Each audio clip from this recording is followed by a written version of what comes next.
আসসালামু আলাইকুম, আপনাদেরকে স্বাগতম জানাচ্ছি পাওয়ার পয়েন্ট প্রেজেন্টেশন তৈরির 6 পর্বের ধারাবাহিক পর্বে। আজকে হচ্ছে দ্বিতীয় পর্ব। প্রথমে আমি আমার পরিচয়টা দিয়ে নিচ্ছি। আমি হচ্ছে engineer Mohammad Abdul Baten, computer science সাবজেক্টের ইনস্ট্রাক্টর হিসাবে বর্তমানে কর্মরত আছি। আজকে আমাদের দ্বিতীয় পর্বে আমরা দেখব বাংলা লেখার নিয়মাবলী, কিভাবে আমরা বাংলায় লিখতে পারি। আর বাংলা লিখতে হলে আমি বলে থাকি সেটা হচ্ছে আমাদেরকে দুইটা শর্ত বা দুইটা কাজ আগে করতে হবে, তাহলেই কেবল আমরা বাংলা লিখতে পারবো। প্রথম কাজটি হচ্ছে আর মূলত আমরা বাংলা লেখার জন্য যে সফটওয়্যারটা ব্যবহার করব সেটার নাম হচ্ছে অব্র সফটওয়্যার। বিজয় 52, বিজয় 21, বিজয় দিয়েও বাংলা লেখা যায়, কিন্তু আমার এই টিউটোরিয়ালে যে সিস্টেমটা থাকবে সেটা হচ্ছে অব্র সফটওয়্যার ইউজ করে কিভাবে বাংলা লেখা যায়। কারণ অব্র দিয়ে বাংলা লেখাটা অনেক সহজ এবং খুবই ইজি একটা ব্যাপার। সেই কারণে প্রথমত হচ্ছে অব্র টুলস বার যেখানে আছে, যদি সেটা ইংলিশ মোডে থাকে, যেহেতু আমি বাংলা লিখবো তাহলে সেখানে মাউস দ্বারা ক্লিক করে বাংলা করে নিতে হবে। এখন আমরা দেখে নিচ্ছি যে আপনার কম্পিউটারে যদি অব্র সফটওয়্যারটা ইনস্টল থাকে তাহলে অব্র টুলস বারের চিহ্নটা এইরকম থাকবে। আপনার ডেস্কটপের উপরে কর্নারে দেখবেন এইরকম একটা টুলস বার দেখা যাচ্ছে, আর এই হচ্ছে ইংলিশ। আপনি যখন ইংলিশ মোডে ক্লিক করবেন তখন সেটা বাংলা মোড হয়ে যাবে। এই হচ্ছে আপনার প্রথম কাজ বাংলা লিখতে হলে। তারপরে হচ্ছে দ্বিতীয় কাজ, আর বাংলা লেখার জন্য অব্র দিয়ে আমরা যে ফন্টটা ব্যবহার করব সেই ফন্টের নাম হচ্ছে নিকষ বান। এখন প্রশ্ন হচ্ছে আমরা কোথায় গেলে সে নিকষ বান বা ফন্ট আমরা কোথায় পাবো? এই হচ্ছে তার চিত্র। আমরা যখন কাজ করতে থাকব, পাওয়ার পয়েন্ট যখন ওপেন করব, তখন এই যে লেআউট এবং যেখানে সংখ্যাটা আছে তার মাঝামাঝি একটা জায়গায় ফন্টের অবস্থান। যখন আমরা এই যে ডাউনেরও নিচের দিকে মুভ করা তীর চিহ্ন আছে, ডাউনেরও আছে, সেখানে ক্লিক করলে এম এর পরে যে আমরা নিকষ মানে এন, যেহেতু নিকষ ব্যান লিখতে এন লাগে, তখন সেখানে আমরা নিকষ ব্যানটা পেয়ে যাব। এই দুইটা কাজ যখন আমি করে ফেলব তাহলে আমার বাংলা লেখার উপযোগী হবে, তখন আমি বাংলা লিখতে পারবো। নিয়ম দুটো আরেকবার বলে দিচ্ছি, সেটা হচ্ছে বাংলা লিখতে হলেই প্রথমত আমাকে যেটা করতে হবে সেটা হচ্ছে এই অব্রোর যে টুল বার আছে সেই টুলস বারে যদি ইংলিশ মোড থাকে সেখানে মাউস দ্বারা ক্লিক করলে সেটা বাংলা মোড হয়ে যাবে। এই হচ্ছে প্রথম কাজ। এবং যে ফন্ট ব্যবহার করতে হবে সেটা হচ্ছে নিকষ ব্যান। নিকষ ব্যান ফন্ট ব্যবহার না করলেও লেখা যাবে, বাট নিকষ ব্যানে লিখলে অধিকাংশ প্রবলেম অটোমেটিক সলভ হয়ে যাবে। সেই জন্য আমি বলবো সেটা হচ্ছে নিকষ ব্যান ফন্টে লেখার জন্য। এবার আসি কিভাবে আমরা বাংলাটা লিখব। বাংলা শব্দটা শুধু ইংলিশ স্পেলিং করে টাইপ করতে হবে। যেমন আমি চাচ্ছি লিখব আমার, তাহলে আমাকে ইংলিশ যদি আমি টাইপ করি AMAR, তাহলেই সেটা লেখা বাংলা লেখা হয়ে যাবে আমার। ঠিক একইভাবে যদি টাইপ করি বাংলাদেশ লিখতে চাই, তাহলে আমি BANGLADESH, যখন আমি ইংলিশ এটা লিখব তখন আমার বাংলা লেখা হয়ে যাবে বাংলাদেশ। এভাবে যে কোনো শব্দ আমি লিখতে চাইলে জাস্ট ইংলিশে সেটা বানান করে লিখলে অটোমেটিক সেটা বাংলা হয়ে যাবে, যা খুবই সহজ এবং অনেক ইজি একটা বিষয়। এই জন্যই অব্রটা আমরা বাংলা লেখার জন্য ব্যবহার করব। এবার আসি কিছু জটিল বর্ণ লেখার সহজ কৌশল, কিভাবে আমরা জটিল বর্ণগুলো সহজে লিখতে পারবো। যেমন কিছু কিছু বর্ণ আছে একাধিক বর্ণ, বাট উচ্চারণে তাদের ভিন্নতা নেই। যেমন স দেখা যাচ্ছে 3টা, ন দেখা যাচ্ছে 2টা, এবং রসিকার দীর্ঘিকার 2টা। এভাবে আর অনেক বর্ণ আছে, আমি সবগুলো উল্লেখ করিনি, যেগুলো উচ্চারণের ভিন্নতা নাই। এখন প্রশ্ন হচ্ছে যেমন স হচ্ছে 3টা, বাট আমার ইংরেজি লেটার হচ্ছে একটা এস দিয়ে 3টা স আসবে, তাহলে কখন কোন শটা আসবে সেটা আমাকে বুঝতে হবে। ঠিক একইভাবে ন হচ্ছে 2টা, কিন্তু ইংরেজি লেটার হচ্ছে এন একটা এন দিয়ে আমার 2টা ন আসতে হবে।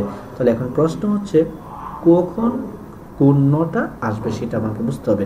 আমরা জানি নর্মালি যদি আমরা ইংলিশের লেটারটা লিখি তাহলে আমার প্রথম যে বর্ণটা সেটা চলে আসে। যেমন আমি এস যদি লিখি তাহলে আমার স স আসবে, আর যদি এন লিখি তাহলে আমার প্রথম নটা আসবে।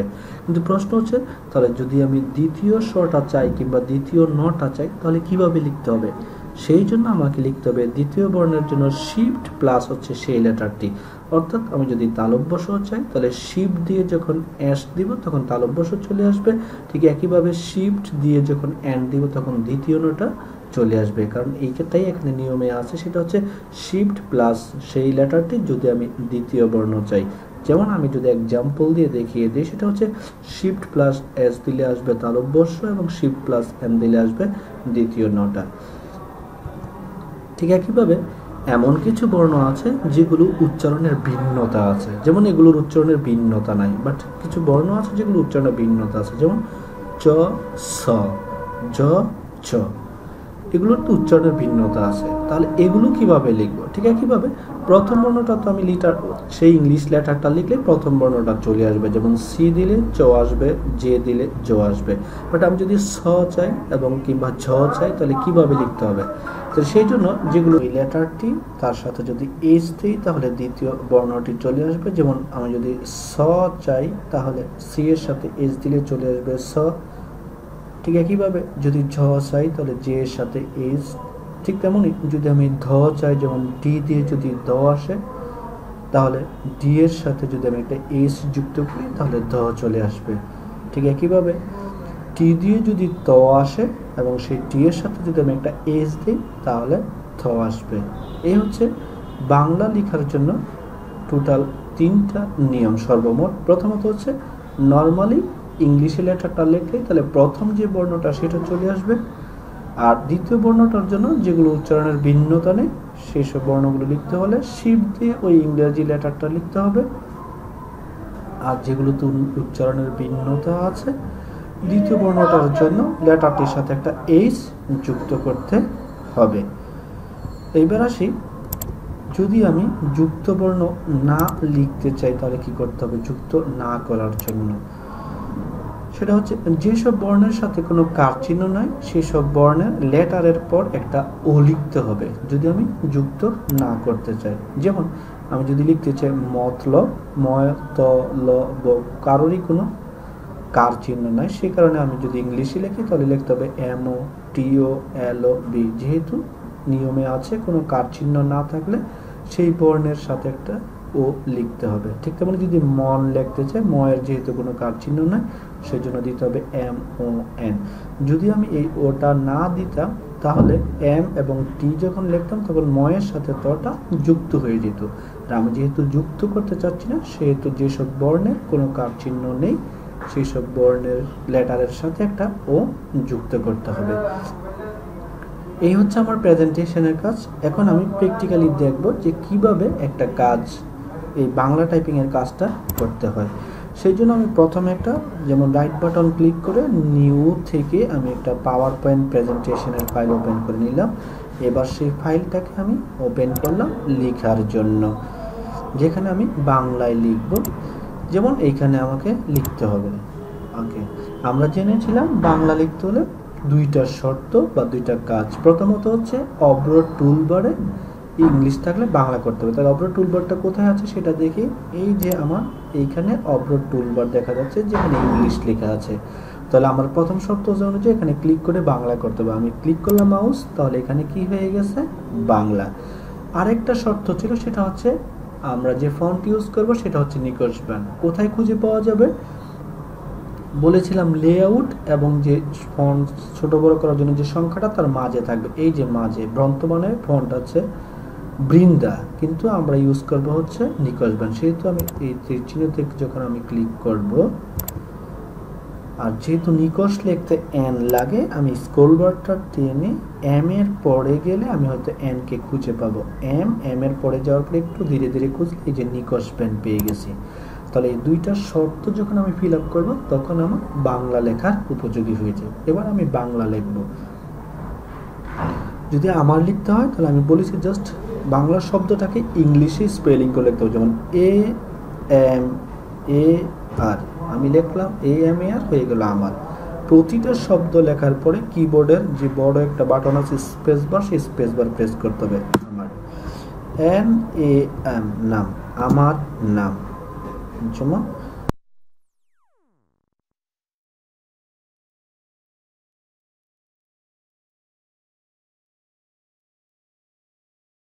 লিখতে হবে।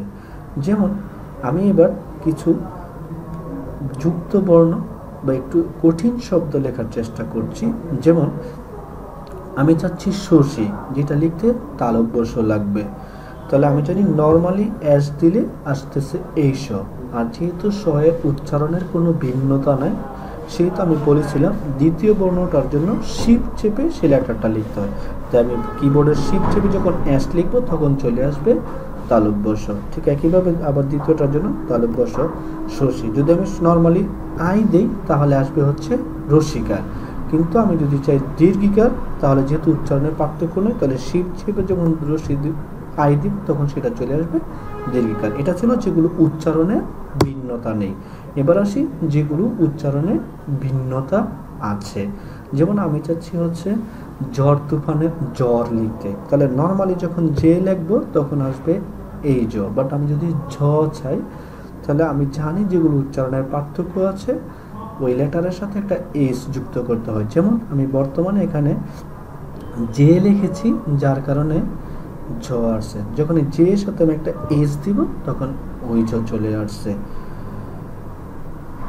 ঠিক একইভাবে নর্মালি যখন চ, তো এইভাবে যেমন আমার নর্মালি যদি লিখি টি লিখলে তো, যেমন আমি টি লিখেছি তো আসছে। যদি আমি টি এর সাথে একটা এস দিই তাহলে থ আসবে, কারণ আমি জানি যেগুলো উচ্চারণের পার্থক্য আছে দ্বিতীয় বর্ণের জন্য তার সাথে একটা এইচ যুক্ত করতে হয়।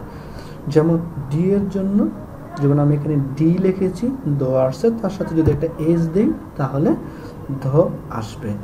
এইভাবে বর্ণগুলো লিখতে হবে। আমরা আরেকটা নিয়ম পড়েছিলাম, সেটা হচ্ছে যে যুক্ত বর্ণ না লেখার জন্য আমি যেমন মতলব লিখতে চাচ্ছি, তাহলে আমি যদি এম তারপরে একটা ত দিয়ে দিই ল ব, দেখা যাচ্ছে ল এর সাথে বটা যুক্ত হয়ে গেছে। বাট আমি যদি আমার নিয়ম হচ্ছে যেসব বর্ণের কার চিহ্ন নয় তার সাথে একটা ও দিতে হবে, তাহলে এম ও টি ও এল ও বি লিখলাম, তাহলে আমি এই এম ও টি ও এল ও বি দিয়েছি, কোনো যুক্ত বর্ণ হয়নি। এবং বাংলা লেখা আরেকটা সুবিধা হচ্ছে আমি যদি ভুলও লিখে থাকি তাহলে যেমন এম টি এল বি দিলাম, আমি ভুল লিখেছি এম টি এল বি দিয়েছি, কিন্তু দেখেন তারা কিন্তু আমাকে রাইট শব্দটা দিয়ে দিয়েছে মতলব। তাহলে আমি জাস্ট এটাকে সিলেক্ট করে এবার যদি স্পেস বার প্রেস করি তাহলে আমি রাইট শব্দটা খুঁজে পাবো। এইভাবে আপনি যদি বানান করে মোটামুটিও রাইট লিখতে পারেন তাহলে ওইটা দিয়ে কি কি হতে পারে সেই শব্দগুলো আপনাকে সে সাজেস্ট করবে, সেখান থেকে যে বর্ণটা আপনার দরকার সেটা জাস্ট ক্লিক করে আপনি সেই শুদ্ধ বর্ণটা নিয়ে নিতে পারেন।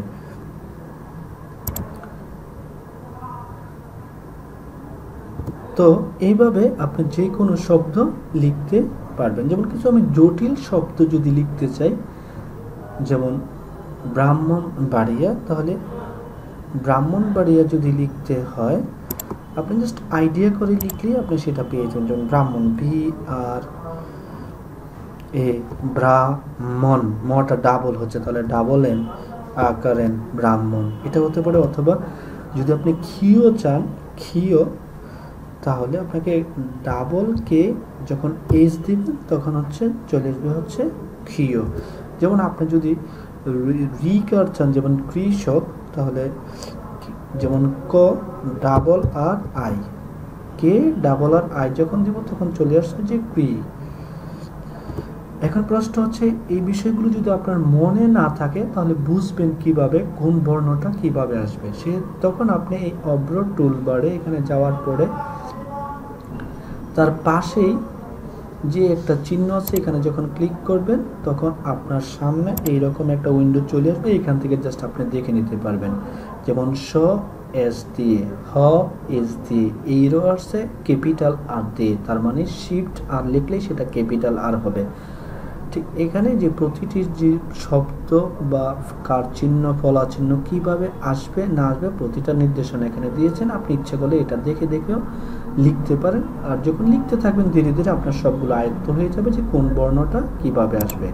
আবার দেখাচ্ছি কিভাবে সেটা পাবেন। এই যে অপরের টুলবার ইংলিশ বা বাংলা যেখানে লেখা আছে তার পাশে যে চিহ্নটা, ওই চিহ্নটাতে যখন ক্লিক করবেন তখন আপনার এই যে বর্ণ চার্টটা চলে আসবে, যে কোন বর্ণটা কিভাবে আসবে।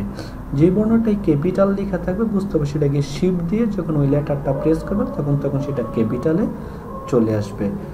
এইভাবে আপনার যে কোনো বাংলা লিখতে হবে, বেশি বেশি করে আপনাকে প্র্যাকটিস করতে হবে, তাহলেই কেবল আপনি আপনার বাংলা লেখায় এক্সপার্টনেস আসবে এবং ভালো কিছু করতে পারবেন। আমার টিউটোরিয়াল দেখে যদি আপনাদের বিন্দুমাত্র ভালো লেগে থাকে তাহলে আমাকে কমেন্টস করবেন, ফেসবুকে আমার সাথে যোগাযোগ রাখবেন। আপনাদের কমেন্টস, আপনাদের উৎসাহই আমাকে ধীরে ধীরে এই অনলাইন টিউটোরিয়াল, আমার এই যে চ্যানেল, সেই চ্যানেলটাকে আরও বহুদূর নিয়ে যেতে সাহায্য করবে। আপনাদের বেশি বেশি কমেন্টস আমি আশা করছি, এবং আমার প্রতিটি ভিডিওর আপডেট পেতে হলে আপনার সাবস্ক্রাইবে ক্লিক করে রাখুন, তাহলে আমার যত আপডেট তথ্য আছে সব আপনি পেয়ে যাবেন। এবং ডেসক্রিপশনে যে লিঙ্ক দেওয়া আছে পরবর্তী ভিডিওগুলো দেখার জন্য, সেই লিঙ্কে আপনি ক্লিক করতে পারবেন। সবাইকে ধন্যবাদ জানাচ্ছি আজকের আমার এই ভিডিও টিউটোরিয়ালে।